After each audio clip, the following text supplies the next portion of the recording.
भाइयों के वोट से हिंदुस्तान के 50 पार्लियामेंट के निशिस्तों को जीत सकता है।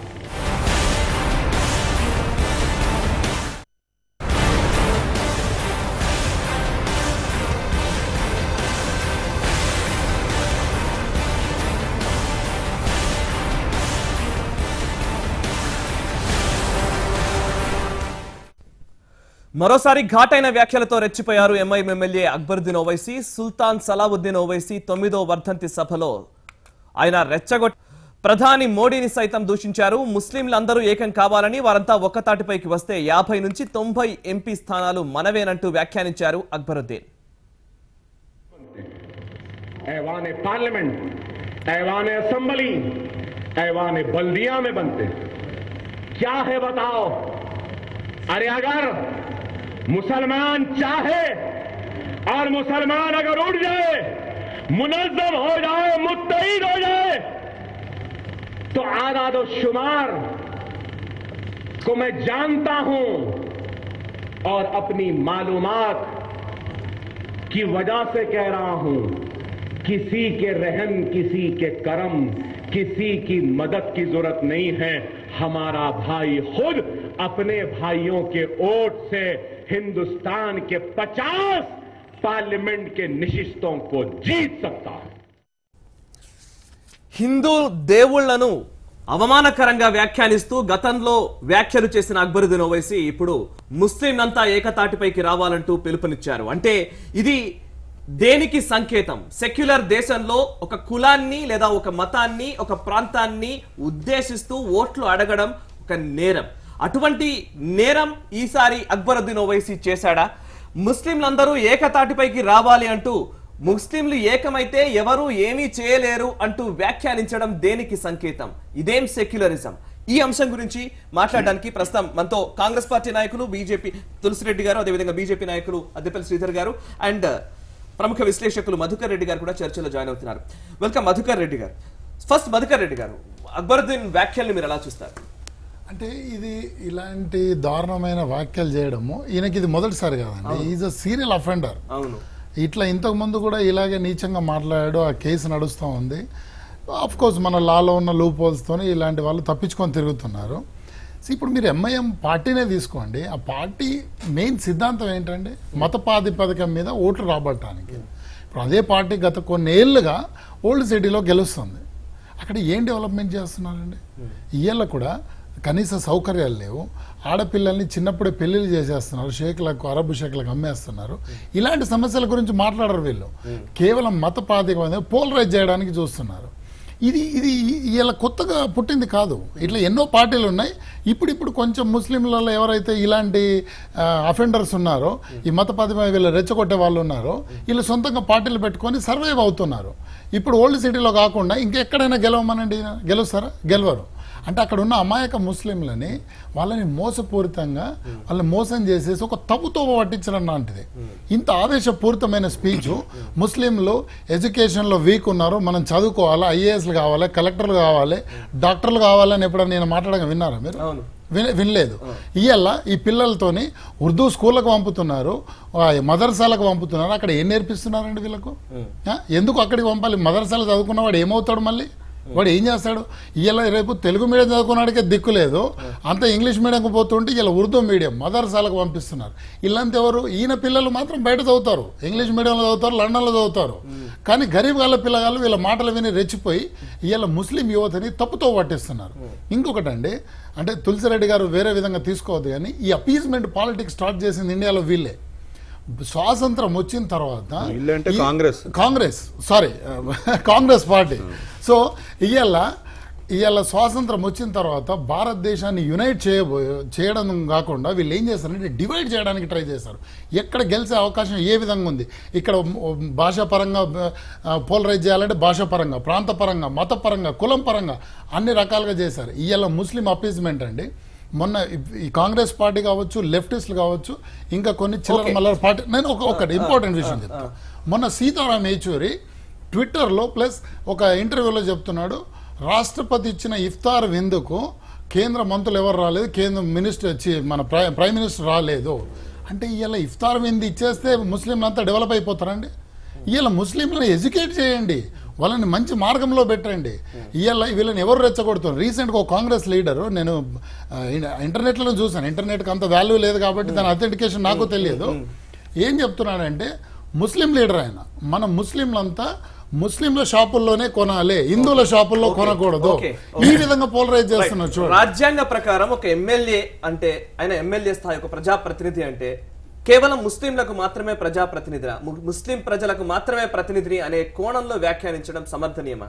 ఇది సెక్యులర్ దేశంగా చెప్తున్న మనం దీన్ని ఖచ్చితంగా ఖండించాల్సిన బాధ్యత లేదు. ఖచ్చితంగా ఆయన వ్యాఖ్యలు ఏ పరిస్థితుల్లో సమర్థనీయం కాదు. బహుశా ఎలక్షన్ కమిషన్ ఆఫ్ ఇండియా వాళ్ళ యొక్క గైడెన్స్ ప్రకారం బహుశా ఆ పార్టీని రద్దు చేస్తానికి కూడా అవకాశం ఉండొచ్చు అనుకుంటా.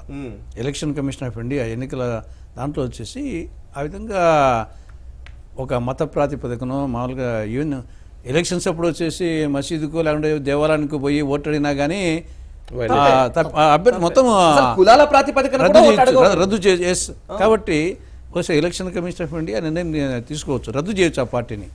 ఇక రెండవది వచ్చేసి వాళ్ళ యొక్క రాజకీయ ఉనికి, అది కుటుంబ పార్టీ, ఊరికే పేరుకే ఎంఐఎం తప్ప అది కుటుంబ పార్టీ, ఇంకా వాళ్ళ ఎగ్జిస్టెన్సే దాని మీద ఆధారపడింది.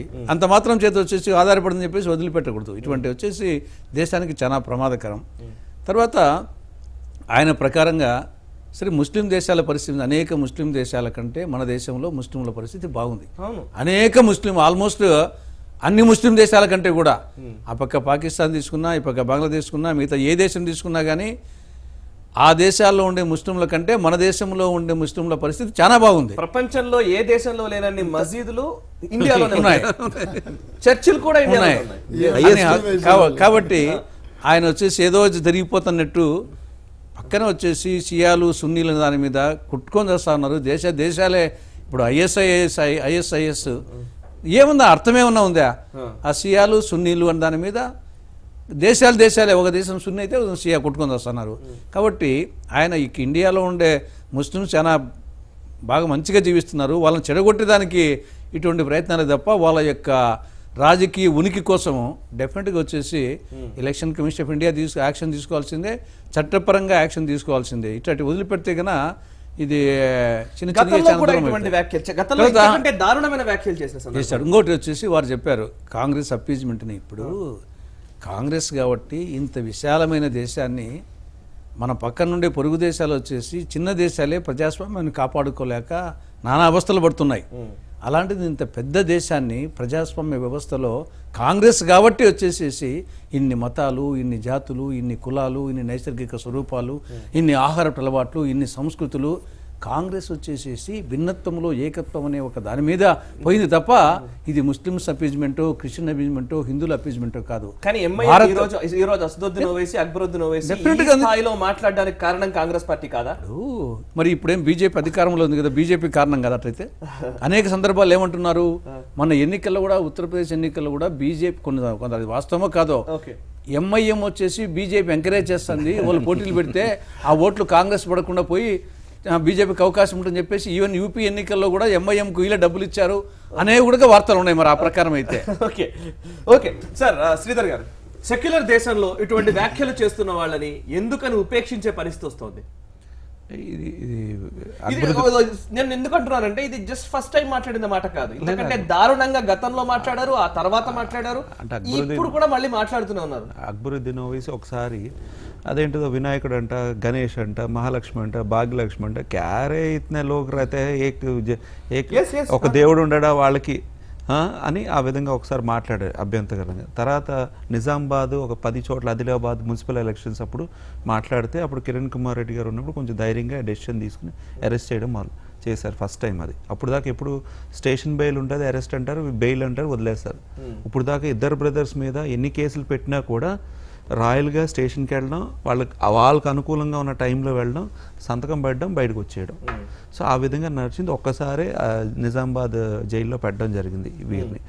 ఇప్పుడు ఈ రోజు ఎందుకు మాట్లాడడం జరిగిందంటే అక్బరుద్దీన్ ఓవైసీ బ్యాక్గ్రౌండ్, ఆయన మీద ఏదైతే అటెంప్ట్ మర్డర్ జరిగిందో అందులో ముగ్గురికి ఏమో శిక్ష పడింది, 4వ వ్యక్తి ఏదో తగ్గించి పడింది, మిగతా 10 మందిని వదిలేశారు. అది మేజర్గా అతని కారణం. అతనికి ఏదైతే ఇలాగ బయటికి మాట్లాడడానికి కారణాలు ఏవే కారణాలు ఉంటే ఇలా పోలీసు వ్యవస్థ తెలంగాణ ప్రభుత్వం సరిగ్గా నాకు సపోర్ట్ చేయలేదు, మొత్తం 15 మంది దానికి వ్యతిరేక వర్గం ఉన్న ముస్లిం వ్యక్తులందరినీ కూడా నా కేసు అటెంప్ట్ మర్డర్ కేసులో ఇప్పుడు 4 చేశారు, 2 చేశారు, 1 చేశారు, అది వేరే ఇష్యూ, తప్పే అది అటెంప్ట్ మర్డర్ ఆయన మీద చేయడం.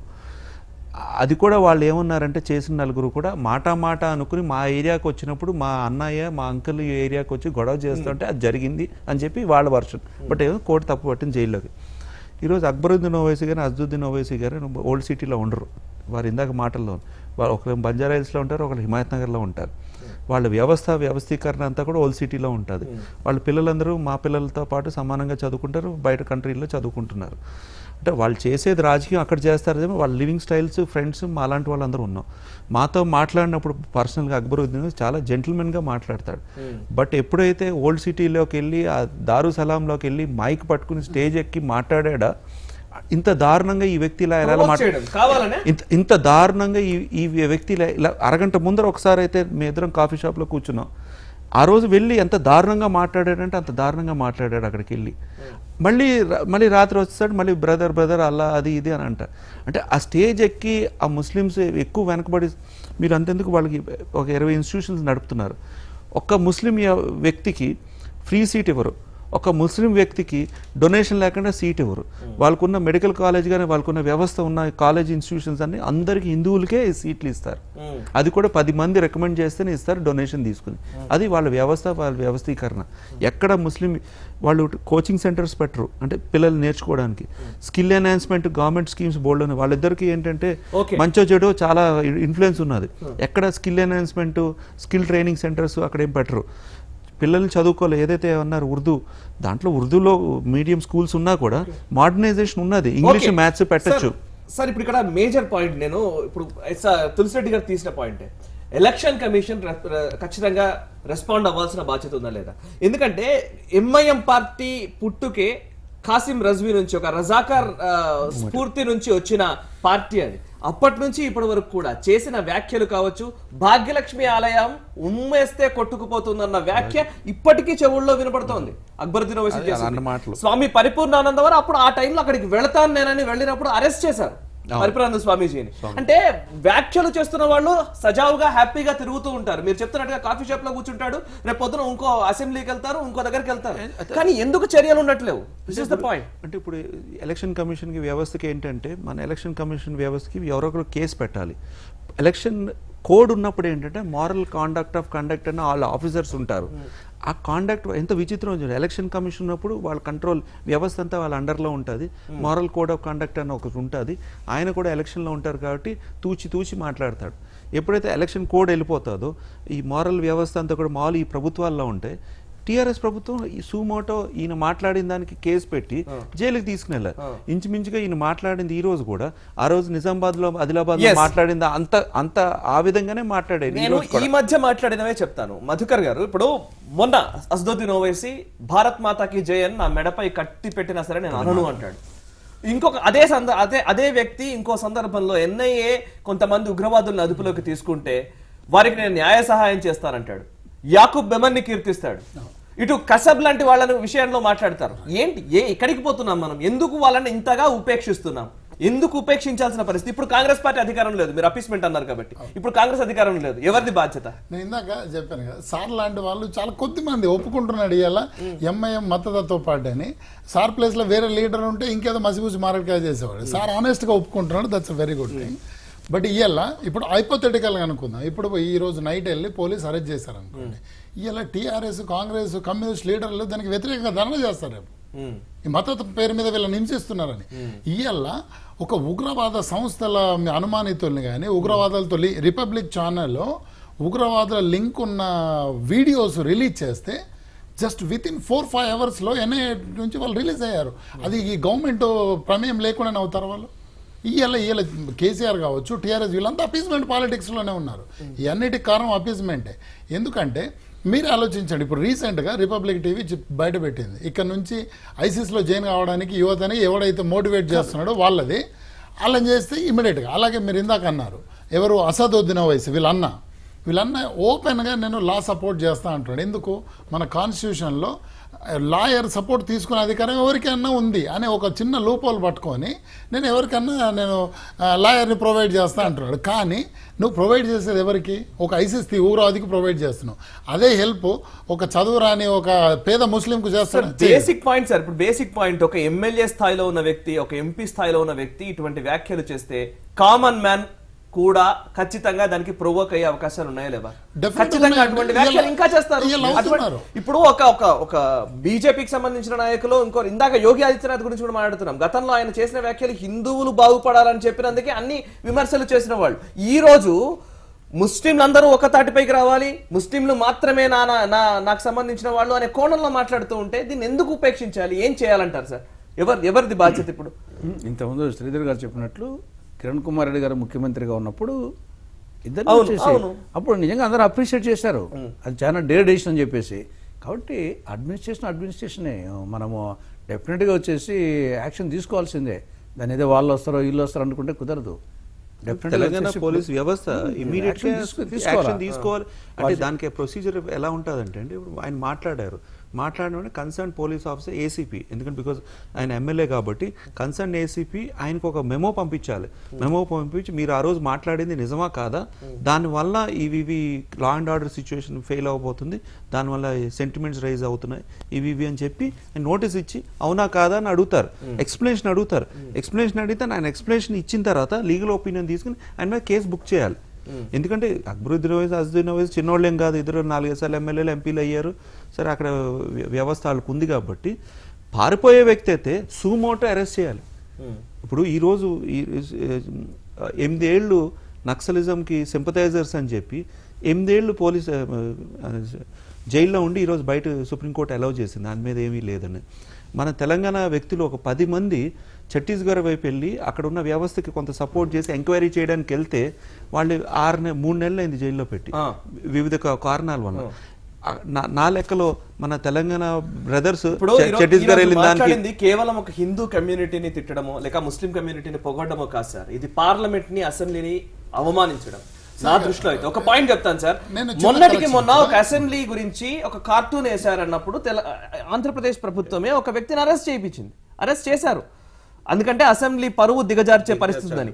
ఈ రోజు పార్లమెంట్ లో అసెంబ్లీలో ముస్లిం వ్యతిరేకంగా ఒక చట్టాలు రూపొందించబడుతున్నాయి, ముస్లింలకు వ్యతిరేకత పెంచడం కోసం అక్కడ నిర్ణయాలు జరుగుతున్నాయని ఒక వ్యక్తి వ్యాఖ్యానించాడంటే ఇది పార్లమెంట్ అతను ఎమ్మెల్యే కూడా కాన్స్టిట్యూషన్ గా హామీ తీసుకుని కాన్స్టిట్యూషన్ గా ఆయన ఎమ్మెల్యే కింద ఉన్న వ్యక్తి, అలాంటి వ్యక్తి మాట్లాడితే ఇంకా డబుల్ ఇన్జస్టిస్. చిన్న కరెక్షన్ అండి, సారీ సార్, ఒక చిన్న ముక్క. మీరు హిందూ ముస్లిం ఇక్కడ హిందువులకు సంబంధం లేదండి. ఇలాంటి చిల్లర మాటలతోని ఈయన ముస్లింలకే ఎక్కువ డ్యామేజ్ చేస్తున్నాడు. ఈయన డ్యామేజ్ వేరే మతాలకు ఏ రకమైన సంబంధం లేదు, ముస్లింలనే మభ్య పెట్టి వాళ్ళని మోసం చేస్తున్నాడు. సార్ మీరు డెఫినెట్గా వారు చెప్పినట్లు ఆయన అనేక సంవత్సరాలుగా ఏకఛత్రాధిపత్యంగా ఆ ప్రాంతానికి ఎమ్మెల్యేలుగా ఎంపీలుగా వాళ్ళ నాయన కాబట్టి వాళ్ళే ఉన్నారు. మరి ఎంత డెవలప్ చేసిన అలా మిగతా ఆదర్శంగా ఇదో మనం పరిపాలించేట్టు ఉంటుందని చెప్పేసి మిగతా రాష్ట్రానికి ఆదర్శంగా నియోజకవర్గాలు చేసి ఉండాలా. కాబట్టి అదొక్కటే చాలు వచ్చేసి మిగతా అనేక అసెంబ్లీ నియోజకవర్గాల కంటే అవి బ్యాక్వర్డ్గా ఉన్నాయి. వాళ్ళ కంటిన్యూస్గా వాళ్ళే ఎమ్మెల్యేలు ఎంపీలు అవుతున్నట్టు.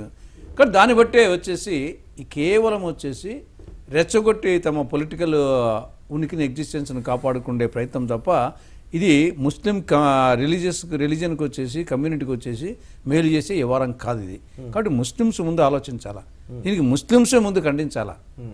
ముస్లిం ఆ కమ్యూనిటీ ఉంటే వచ్చేసి ఇటువంటి మేము మర్యాదగా బతుకుతున్నాం ఈ దేశంలో, బాగుపడుతున్నాం మిగతా దేశాల కంటే అని వాళ్ళ నుండి వచ్చేసి ఖండన రావాల్సిన అవసరం ఉంది. అప్పుడు కొంచెం ఇట్లో తగ్గుతారు, లేకుంటే వాళ్ళ ఉనికి కోసం వచ్చేసి అది అడ్వాంటేజ్ తీసుకుంటారు. ఆ కమ్యూనిటీ నుండే రావాలా. ఆ విధంగా జిహెచ్ఎంసీ ఎలక్షన్ జరిగినప్పుడు ఆ రోజు జరిగిన ఇన్సిడెంట్స్లో అంటే ఒక వ్యక్తి ఎంఐఎం పార్టీలో ఉండే వ్యక్తి ఎర్లియర్ కార్పొరేటర్ వాళ్ళతో డిఫర్ అయ్యి కాంగ్రెస్లోకి వచ్చి కాంగ్రెస్ టికెట్ మీద పోటీ చేశాడు. పోటీ చేస్తే వీళ్ళ అజదుద్దీన్ ఓవైసీ కర్ర పట్టుకుని ఆ ఏరియా తిరుగుతున్నాడు మోటార్ సైకిల్ మీద. విజువల్స్ కూడా టీవీలో వచ్చినాయి. అప్పుడు ఆ వ్యక్తి కార్పొరేటర్ కింద కాంగ్రెస్ తరఫున పోటీ చేసే కార్పొరేటర్ కాంగ్రెస్ భవన్కి ఫోన్ చేసి నాకు ప్రాణహాని ఉన్నది, మీరు రావాలి, నేను నుంచున్నాను కదా మీ పార్టీ తరఫున, అది ఇది నాకు ఇబ్బంది పెడుతున్నారు ఎంఐఎం అంటే. ఆ రోజు ఉత్తమ్ కుమార్ రెడ్డి, షబ్బీర్ అలీ వెళ్ళడం జరిగింది 2 వెహికల్స్లో. వెళ్తే ఎంఐఎం తాలూకు వాళ్ళు షబ్బీర్ అలీని కొట్టారు, మన ఉత్తమ్ కుమార్ రెడ్డి అద్దాలు పాల్గొట్టారు. అది ఆ తర్వాత తదనంతరం కాంగ్రెస్ అది మేజర్గా ప్రెస్టీజ్ ఇష్యూ తీసుకుని వెళ్ళవలసింది, వెళ్ళకుండా షబ్బీర్ అలీ నేను మా బ్రదర్ నన్ను కొట్టాడు కాబట్టి వదిలేశాను అన్నాడు. ఉత్తమ్ కుమార్ రెడ్డి వేరే విధంగా అన్నారు. అది ఒక ఆస్పెక్ట్. అహంకారమా మన ఆత్మన్యూనత అంటే ఇక్కడ ఉన్న మిగతా నాయకుల ఆత్మన్యూనత? ఎగ్జాక్ట్లీ, నాయకుల ఆత్మన్యూనత అండి. ఇలా నేను ఉత్తమ్ కుమార్ రెడ్డి కావచ్చు, షబ్బీర్ అలీ ఏం ఆలోచించుండొచ్చు అంటే, ముస్లిం పిల్లలు మనల్ని కొట్టారని మనం ఇష్యూ చేస్తే రేపు పొద్దున ముస్లింలు మనకు ఓట్లు వేయరేమో, ఈ టైప్ ఆలోచనలకు వెళ్ళిపోయింది. ఇప్పుడు పొలిటికల్ చాలా మంది అండి, ఒక్క పార్టీ కాదు, చాలా పార్టీలు ముస్లింలని మసిపూసి మారడికాయ చేస్తారు. పొలిటికల్ పార్టీస్ మాత్రమే కాదు సార్, ప్రజా సంఘాల నాయకులు మనం చెప్తున్న వాళ్ళు కూడా. దానికి ఒక చిన్న ఎగ్జాంపుల్ చెప్తా. ఇందాక సార్ కిరణ్ రెడ్డి గారు ఎగ్జాంపుల్ చెప్పారు. ఆయన మంచి చర్య తీసుకున్నాడు. ఆ టైంలో ఓల్డ్ సిటీలో వీళ్ళ ఆగడాలకు అడ్డుకట్ట కట్టాడు. కానీ రాజశేఖర రెడ్డి గారి టైంలో ఒక మానవ హక్కులు, పౌర హక్కులు ఆయన పేరు గుర్తులేదు నాకు, వీళ్ళంతా కలిసి కొంతమంది సత్ప్రవర్తన పేరుతోని రిలీజ్ చేస్తే అందులో 2 తీవ్రవాదులు రిలీజ్ అయ్యి ఒకటి సీడీలు చేసి బయట మళ్ళీ రిలీజ్ చేస్తా ఉంటే మళ్ళీ పట్టుకున్నారు. అది సత్ప్రవర్తన. నాకు ఎగ్జాక్ట్ ఇప్పుడు నేను ప్రిపేర్ అయ్యి రాలేదు, లేకపోతే చెప్పాను ఎగ్జాక్ట్ నేమ్ చెప్పాను. అది రాజశేఖర రెడ్డి గారి పీరియడ్లో జరిగింది. ఎందుకు జరిగింది చెప్పండి?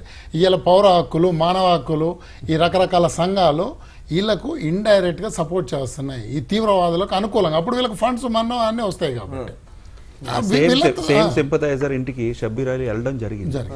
ఎవరినైతే అరెస్ట్ చేశారో ఆ తర్వాత ఆ అరెస్ట్ చేసిన వ్యక్తిని రిలీజ్ చేయమని విపరీతమైన ప్రెషర్ పెట్టిన తర్వాత ఫైనలీ రిలీజ్ చేస్తే షబ్బీర్ అలీ వెళ్ళడం జరిగింది. అంటే మీరు ఏ విధంగా ప్రజలకు ఏం చెప్పబోతున్నారు? ఇదంతా పోలీసు వ్యవస్థ కానీ ఇదంతా మభ్యపెట్టేదే తప్ప మమ్మల్ని కట్టడి చేసేదేం కాదు. ఏదైతే కాశ్మీర్, జమ్మూ కాశ్మీర్లో కొంతమంది ఏ విధంగా సోషల్ మీడియాను వాడుకుని ఏ విధంగా అంటారు మమ్మల్ని ఏమీ చేయలేరు మీరు అన్నారు, అదేవిధంగా మన హైదరాబాద్లో మీరు చూడండి, ఎక్కడి నుంచి ఏ ఇన్సిడెంట్ జరిగినా హైదరాబాద్ లింక్ ఉంటున్నది. అది కట్టడి చేయాలి కదా ఈ పోలీస్ వ్యవస్థ. ఉట్టి ఓల్డ్ సిటీ వదిలిపెట్టి హైదరాబాద్ పోలీస్ వ్యవస్థ కాదు. కేసీఆర్ గారు కూడా తెలుసుకోవాల్సింది ఏంటంటే హైదరాబాద్తో కూడిందే, అంటే ఓల్డ్ సిటీతో కూడిందే హైదరాబాద్ పోలీస్ వ్యవస్థ. వాళ్ళకో రూల్ మాకో రూల్ కాదు. సో అందరినీ కలిపి ఒక విధంగా చెయ్యాలి. డెవలప్మెంట్ కూడా. అక్బరుద్దీన్ ఓవైసీ పైనే దాడి జరిగినప్పుడు చావు బతుకుల మధ్య తను ఐసీయూలో ఉన్న సమయంలో చాలా మంది తెలుగు రాష్ట్రాలు, అప్పుడు ఉమ్మడి రాష్ట్రంగా ఉన్న ప్రతి ఒక్కరూ కూడా ఆయన బతికి బయటకు రావాలని కోరుకున్నారు. అదే వ్యక్తి కేవలం ముస్లిం ప్రతినిధిగా ఎందుకు మాట్లాడుతున్నాడు? ఆ మాట్లాడిన దాన్ని ఖండించలేమా? కనీసం అతన్ని అలాంటి వ్యాఖ్యలు చేయకూడదని ఎందుకు రాజకీయ పార్టీలు కానీ మిగతా వాళ్ళు కానీ ఎందుకు చెప్పరు? అతన్ని రాజకీయంగా తనకు ఒక శిక్ష పడాల్సిన అవసరం ఖచ్చితంగా ఉందా లేదా? అది జరగాలంటే ఏం జరగాలి? చట్టం తన పని తాను చేస్తే చాలా ఈజీ, పెద్ద కష్టం కూడా చాలా ఈజీ చట్టం అనుకుంటే ఎన్ని ఒక్కసారి చట్టం చూపిస్తే మళ్ళీ భయపడతారు. అది కానంతవరకు జరుగుతూ ఉంటాయి అంతే. లూజ్ లా కంట్రీ, లూజ్ లా కంట్రీ అంటే చట్టాల్లో ఉన్న లూప్ హోల్స్ ని మంచి పెద్ద లాయర్లను పెట్టుకుంటే లూజ్ అంటారు. నేను కానీ ఏదైనా గట్టిగా మాట్లాడితే ఇమీడియట్ గా పోలీసులు రండి శ్రీధర్ గారు వెళ్దాం ఒకసారి మాట్లాడుకుందాం అంటారు, రండి మాట్లాడదాం అంటారు. అది కాదులేండి, అది కాదు, కాదులేండి. ఏదో కార్టూన్ వేసినందుకు అతన్ని ఏమన్నారంటే వ్యవస్థ మీద దిగజారుస్తున్నారు. ఎందుకు మన పార్లమెంట్ ను, అసెంబ్లీని ఆయన దిగజారిస్తూ మాట్లాడుతున్నప్పుడు వీళ్ళని కట్టడి చేయడానికి ఒక సింపుల్ రూల్ ఉంది. వీళ్ళు నాయకులు తలుచుకుంటే చేయగలుగుతారు. ఏంటంటే ఇలా ఈ ముస్లిం యూత్ ని ఎవరు ప్రొవోక్ చేస్తున్నారు, ఎక్కడ చేస్తున్నారు? అది మసీదుల్లోనా, మదర్సాలలోనా, ఎక్కడ? అక్కడ వాళ్ళని ఆపండి చాలు. అందులో కూడా పెద్ద మనుషులు ఉంటారు, శాంతి వాళ్ళని ఎంకరేజ్ చేయండి, ఈ అతివాదులను ఆపండి. Right sir, thank you very much Madhukar Reddy గారు, అద్దెపల్లి శ్రీధర్ గారు, తులసిరెడ్డి గారు చర్చలో పాల్గొని మీ అభిప్రాయాలు మాతో పంచుకున్నందుకు. రైట్, అక్బరుద్దీన్ చేసిన వ్యాఖ్యలు నిజంగా దారుణమైన వ్యాఖ్యలు. 50 నుంచి 90 ఎంపీ స్థానాలు మనకే వస్తాయి, ముస్లింలంతా ఏకతాటిపైకి వస్తే అంటూ ఆయన వ్యాఖ్యానించారు. అక్బరుద్దీన్కి కొన్ని సూటి ప్రశ్నలు అడుగుదామనిపిస్తోంది. ఎందుకంటే అక్బరుద్దీన్ ఓవైసీ, మీరు ఎమ్మెల్యే అంటే ఒక ప్రాంతంలో ఒక నియోజకవర్గానికి అసెంబ్లీలో ప్రాతినిధ్యం వహిస్తున్న వ్యక్తి, కేవలం ముస్లింలకు సంబంధించిన ప్రతినిధి మాత్రమే కాదు, ఒక ప్రజా ప్రతినిధి. మీరు రాజ్యాంగాన్ని విశ్వసించాల్సిన వ్యక్తి. సెక్యులర్ దేశంలో ఈ సెక్యులర్ దేశం గురించి మాట్లాడుతున్న మేమందరం కూడా ఈ రోజు మీకు అడుగుతున్న ఒకే ఒక ప్రశ్న, అక్బరుద్దీన్ ఓవైసీ, ఇది సెక్యులర్ దేశం, ఇది మీకు సంబంధించిన దేశం మాత్రమే కాదు, నీకు సంబంధించిన వాళ్లకు ఇక్కడ చోటు అస్సలు లేదు. ఎందుకంటే ఇది ముస్లింలను హిందువులను వేరు చేసి చూస్తున్న రాజ్యాంగం కాదు మాది. భారతదేశం అంటే అన్ని కులాలు అన్ని మతాలు అందరూ కలిసి సహజీవనం చేస్తున్న ఈ దేశంలో చిచ్చు పెట్టాలని ప్రయత్నిస్తున్న ఎవరికైనా సరే ఖచ్చితమైన శిక్షలు పడే రోజు అతి దగ్గరలోనే ఉంటుంది. ఆ రోజులు రావడానికి ప్రభుత్వాలు పూనుకోవాల్సిన అవసరం ఖచ్చితంగా కనబడుతోంది. ప్రభుత్వాలను కూడా అడిగేది అదే. అతని అహంకారమా లేకపోతే మీ ఆత్మన్యూనతా భావమా? మీరు ఆత్మన్యూనతలో ఉన్నారా? ప్రజల్ని ఆత్మన్యూనతలో బతకమని చెబుతున్నారా? దీనికి సమాధానం ప్రభుత్వాలు చెప్పాల్సిందిగా కోరుకుంటూ ఈ చర్చను ముగిస్తున్నాను. చూస్తూనే ఉండండి భారత్ టుడే, దేశం కోసం ధర్మం కోసం. भाइयों के वोट से हिंदुस्तान के 50 पार्लियामेंट के निशिस्तों को जीत सकता है।